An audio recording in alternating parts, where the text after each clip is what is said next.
शिवसेना प्रवक्ते अरुण सावंत यांचा मित्र पक्षांना सल्ला आहे।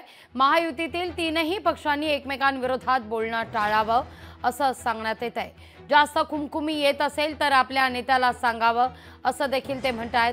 दोस्तों के साथ नहीं दुश्मनों के साथ, बस अब लड़ना है, अरुण सावंत यांचं हे म्हणणं आहे। महायुतीतील सर्व पक्षांनी एकमेकांबद्दल एकमेकाच्या विरोधात मुळीच बोलायचं नाही। झालं गेलं सर्व विसरून जायचंय।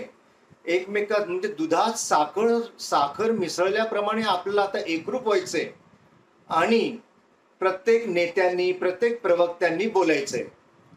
जर एखाद्या प्रवक्त्याला किंवा एखाद्या नेत्याला जास्तच जर काही खुमखुमी येत असेल एक दुसऱ्याच्या विरोधात बोलण्याची, तर त्याने आपल्या सर्वोच्च नेत्याकडे जायचं आहे आणि त्या सर्वोच्च नेत्याला हे सांगायचं आहे की मला आज खूप खुमखुमी येते, तेव्हा मी काय करू।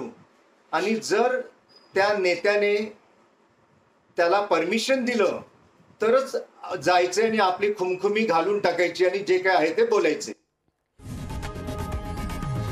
लोकशाही मराठी ऐका, पहा, जागरूक रहा।